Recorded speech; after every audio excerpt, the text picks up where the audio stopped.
Yes, it's that time of year. Oh, you've got to be joking. Step up change, step up. The summer movie season. There are comics and comics. Wow. I know, right?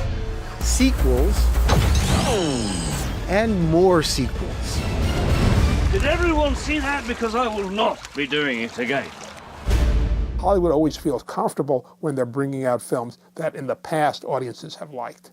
Kenneth Turan is the film critic for the Los Angeles Times and our guide for what the studios hope will be a big summer at the box office. You'd be hard-pressed to find a year where people in Hollywood say, we're looking at a terrible summer. They're the last optimists in America are the people who put out the movies, and they always think, oh, it's going to be great. One reason for optimism, the Pirates of the Caribbean are back in On Stranger Tides. Was that really necessary? The first 3 films took in more than $2.5 billion worldwide. They hit gold, appropriate for a pirate movie. Having Johnny Depp in this role, anything that Johnny Depp is in, everyone wants to kind of connect to. Is that it? I think so. Another sequel, Transformers: Dark of the Moon, the 3rd film based on the children's toys.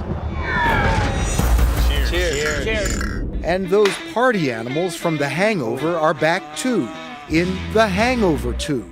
Where are we? The first film was the highest grossing R-rated comedy ever. What the hell? Aliens make their presence felt in a new blend of genres, the science fiction western, cowboys and aliens. Could you close your eyes, please? Blend movie-making kids. And action! A train wreck. Guys, watch out! Run! Go, go! And an alien presence.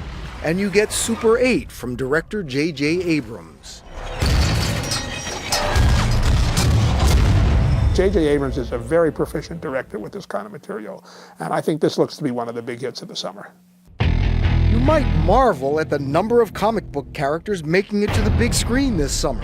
You ready for this? Let's find out. There's X-Men First Class, Captain America, the First Avenger, Thor, and Green Lantern. That film reportedly cost more than $200 million.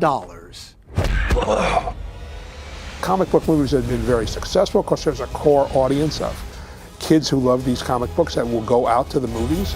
But I think even that audience might be getting a little tired of it. And speaking of tires, I'm looking for a car. there's Cars 2 from the folks at Pixar. Ka-chow! And from DreamWorks, Kung Fu Panda 2. Beware of the signs! What signs? Dear Lord, thank you for the food we are about to eat. Please use your mighty power to stop the melting of the polar ice caps. Amen. There'll be penguins this summer when Jim Carrey inherits 6 of them in Mr. Popper's Penguins. Could you pass the salt? No, I'll bet it. And apes. Rise of the Planet of the Apes takes us back to the beginning, more than 40 years after the franchise began. It won't just be kids stuff and comics and cartoon characters at the movies this summer. There are quite a few offerings for grown-up audiences too. The one I'm really looking forward to, I think, is Tree of Life. Premiering at this month's Cannes Film Festival, The Tree of Life stars Sean Penn and Brad Pitt. Hit me. Come on, hit me. Come on. It's from director Terrence Malick. He is really a cinematic artist, and I don't always like the films, but win, lose, or draw, he is really trying to push the boundaries of the medium. I'm in a very perplexing situation. Opening the Cannes Festival was Midnight in Paris with Owen Wilson, the latest film from Woody Allen. If you're looking for stars, find 3 different focal points. Larry Crowne tops the list with Oscar winners Tom Hanks and Julia Roberts as student and teacher. Would you like to kiss me? You are so cute, I can see you. from the bookshelf, there's The Help, I want to interview you. based on the Catherine Stockett bestseller about African-American maids in the 1960s South. I'm writing a book. It's about the old days. Snowflower and the Secret Fan, from the Lisa C. novel of female friendship, past and present. And Submarine, the story of a 15-year-old boy trying to keep his parents together and launch his own love life. It's just got a style and a way of making film that is just unique, and it really it feels like fun. Go home and rest in peace. I'm not dead. The First Grader is based on the true story of a Kenyan man in his 80s who fights for the right to learn to read. Project Nim tells of a chimpanzee reared in a human family. I had the best time of my life. I've never had such a good time. Except maybe at a Grateful Dead show. It really happened in the 1970s. Another documentary, Buck, is the story of Buck Brennerman, the real-life horse whisperer. This horse tells me quite a bit about you.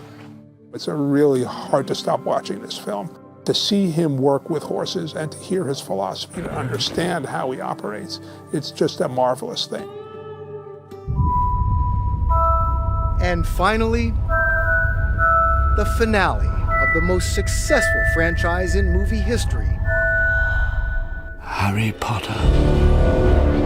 Warner Brothers' Harry Potter and the Deathly Hallows Part 2 is the last of 8 films in the series that has already taken in more than $6 billion. Come on, Tom. Let's finish this the way we started. Together! They've really put a lot of money into these films, and they've made sure to really treat the books with kid gloves, not to mess with them, just to give the fans what the fans want to see. Perhaps there's something you want to see. Yes. The summer movie season is upon us. Take the plunge.